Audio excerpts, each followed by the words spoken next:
নমস্কার।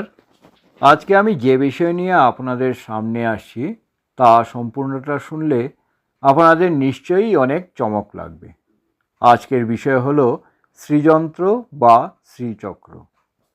এই শ্রীযন্ত্র বা শ্রীচক্র মূলত এই বিশ্বশক্তিরই একটি জ্যামিতিক এবং আধ্যাত্মিক প্রতিফলন।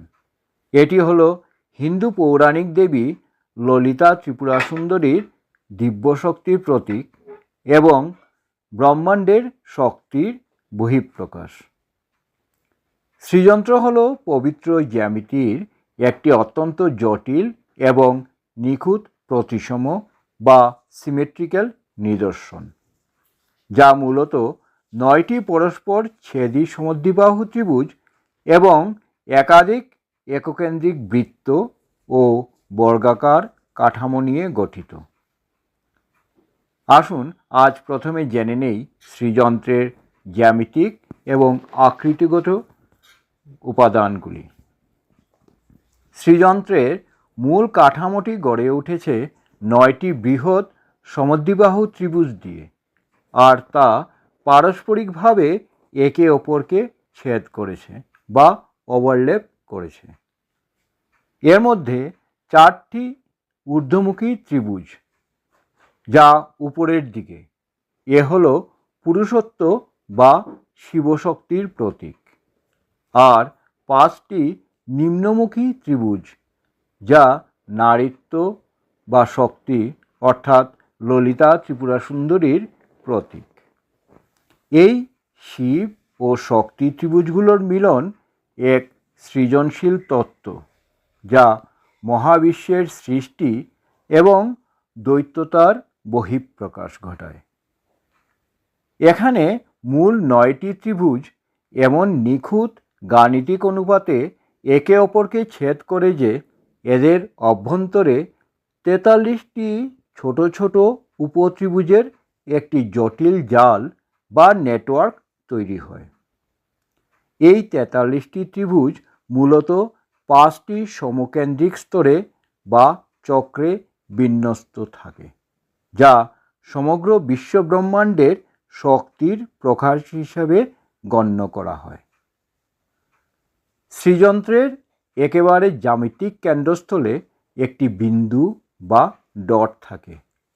এটি হলো মহাজাগতিক কেন্দ্র এবং সমস্ত সৃষ্টির উৎসবিন্দু। জ্যামিতিকভাবে এটি কোনো স্থান দখল করে না, কিন্তু এর চারপাশেই পুরো আকৃতিটি আবর্তিত হয়।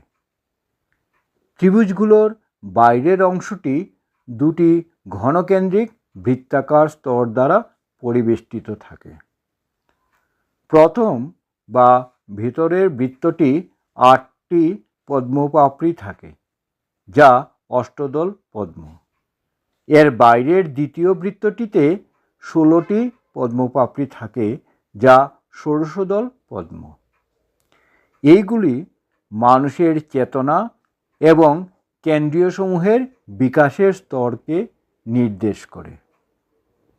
শ্রীযন্ত্রের একদম বাইরের সীমানাটি একটি বর্গক্ষেত্র বা চতুর্ভুজ দ্বারা আবদ্ধ, যাকে ভূপুর বা পৃথিবীর মন্দির বলা হয়। এই বর্গক্ষেত্রের চারিদিকে 4টি দিক অর্থাৎ উত্তর, দক্ষিণ, পূর্ব, পশ্চিম নির্দেশকারী টি আকৃতির 4টি তোরণ বা গেট রয়েছে। এটি বৈষয়িক জগৎ থেকে আধ্যাত্মিক জগতে প্রবেশের প্রতীকী সীমানা নির্দেশ করে। শ্রীযন্ত্রের জ্যামিতিক নকশাটি অত্যন্ত কঠোর গাণিতিক নিয়ম বা গোল্ডেন প্রপোর্শন মেনে তৈরি, যা আধুনিক বিজ্ঞানীদেরও বিস্মিত করে। এটি যখন সমতলে আঁকা হয় অর্থাৎ দ্বিমাত্রিকভাবে আঁকা হয় তখন একে শ্রীযন্ত্র বলা হয়, আর যখন এটি ত্রিমাত্রিক বা পিরামিড আকারে তৈরি করা হয় তখন একে মহামেরু শ্রীযন্ত্র বলা হয়। শ্রীযন্ত্রের প্রতিটি অংশের অনুপাত গোল্ডেন রেশিও অর্থাৎ 1.6 1:8 বা ফিবোনাচি ধারা মেনে চলে। এই একই অনুপাতে গ্যালাক্সির ঘূর্ণন থেকে শুরু করে ডিএনএ গঠনেও দেখা যায়। সনাতন শাস্ত্র অনুযায়ী যা ব্রহ্মাণ্ডে আছে তাই পিণ্ডে অর্থাৎ শরীরে আছে। শ্রীযন্ত্র হল সেই মহাজাগতিক শক্তির জ্যামিতিক রূপ। শুধু তাই নয়, আধুনিক সাইমেটিক্স বিজ্ঞান প্রমাণ করেছে যে নির্দিষ্ট কোনো ধ্বনি তরঙ্গের একটি নির্দিষ্ট জ্যামিতিক আকার থাকে। গবেষকরা দেখেছেন ওম ধ্বনির কম্পন যখন কোনো মাধ্যমে প্রতিফলিত হয় তখন তা শ্রীযন্ত্রের মতো নিখুঁত জ্যামিতিক নকশা তৈরি করে। এই জ্যামিতিক আকৃতি মানুষের মস্তিষ্কের আলফা তরঙ্গকে উদ্দীপিত করে মনকে শান্ত ও কেন্দ্রীভূত করতে সাহায্য করে। সনাতন শাস্ত্রের এই ধারা প্রমাণ করে যে প্রাচীন ভারতের বিজ্ঞান ও আধ্যাত্মিকতা আলাদা ছিল না, বরং একে অপরের পরিপূরক ছিল।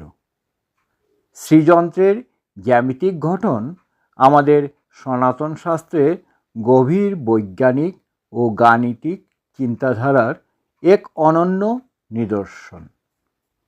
এটি প্রমাণ করে যে প্রাচীন ভারতের ঋষিরা কেবল আধ্যাত্মিক সাধকই ছিলেন না, বরং উচ্চস্তরের গণিতবিদ এবং বিজ্ঞানীও ছিলেন। এই শ্রীযন্ত্র নিয়ে আরও জানতে আমার পরবর্তী ভিডিওটি অবশ্যই দেখবেন।